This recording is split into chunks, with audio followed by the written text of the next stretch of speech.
আজ ত্রয়োদশী। এই ত্রয়োদশীতেই মামার বাড়ি ঠাকুরের নিরঞ্জন হয়। তাই দেখো বিকেল বিকেল আমরা সকলেই রেডি হয়ে গেছি মায়ের বরণ ও সিঁদুর খেলার জন্য। এবারে আমরা প্রত্যেকেই ঠিক করেছিলাম কোনো লাল সাদা শাড়ি পরবো না, সবাই মিলে একই রঙের শাড়ি পরবো, হলুদ রঙের। তাই দেখো সেই হলুদ শাড়িতেই আমি সেজেগুজে রেডি হয়ে গেছি। আমাদের এখানে ঠাকুর নিরঞ্জন করার জন্য একটা নির্দিষ্ট টাইম বেঁধে দেওয়া হয় থানা থেকে, কারণ এটা তো খুব শহরাঞ্চল নয়, সেই জন্যে একটা টাইম দেওয়া হয়। সেই টাইমের মধ্যেই মাকে বরণ করে মাকে মিষ্টি মুখ করিয়ে সবাই সিঁদুর খেলে মাকে নিরঞ্জনের পথে এগিয়ে যায়। তারপরে এখানে ছোটোখাটো যে বারোয়ারি পুজোগুলো হয় সেই পূজা মণ্ডপ থেকে তাদেরও ঠাকুর নিরঞ্জনের পথে এগোয়। সেই জন্যে এই ঠাকুরটা যেহেতু বহু পুরনো এবং সকলে এই মা দুর্গাকে বড় মা বলে ডাকে, সেই জন্যে এই বড় মা যতক্ষণ না নিরঞ্জন হবেন ততক্ষণ অন্য কোনো মণ্ডপ থেকে ঠাকুর বেরোবে না।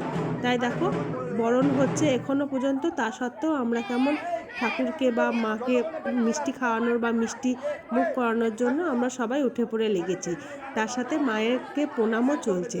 আর ওইদিকে দেখতে পাচ্ছ অসুরের মুখের কি অবস্থা।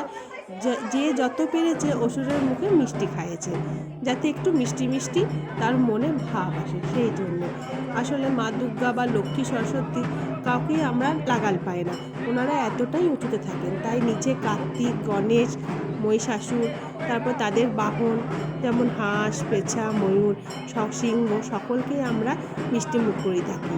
এবং মাকে ওই যে হাইটুল আছে, হাইটুলের উপর বাড়ির ছেলেরাই একমাত্র মিষ্টি মুখ করান, কেন আমরা ওই হাইটুলের উপরে উঠে শাড়ি পরে মিষ্টি মুখ করাতে পারি না।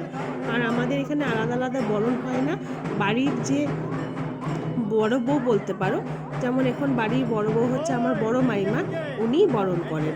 আর এখানে শুধুমাত্র সদবারাই বরণ করতে পারেন। দেখো সকলকে মিষ্টি খাওয়ানো হচ্ছে এবং সকলের পা খুঁজে খুঁজে প্রণামও চলছে এবং বাড়ির প্রত্যেকে এখানে এসেছে, সকলেই প্রণাম করছে, মিষ্টি খাওয়াচ্ছে। এই অনুভূতিটা এক আলাদাই অনুভূতি। তাড়াতাড়ি আবার ফিরে এসো মা, তোমার জন্য আবার অপেক্ষায় রইলাম, দিন গুনতে থাকছি, তুমি কবে তাড়াতাড়ি আবার ঘরে ফিরবে। ঘরের মেয়ে এই 8টা দিন ঘরে আসে বলে ঘর আলো করে রাখে, চলে গেলেই সব শূন্য।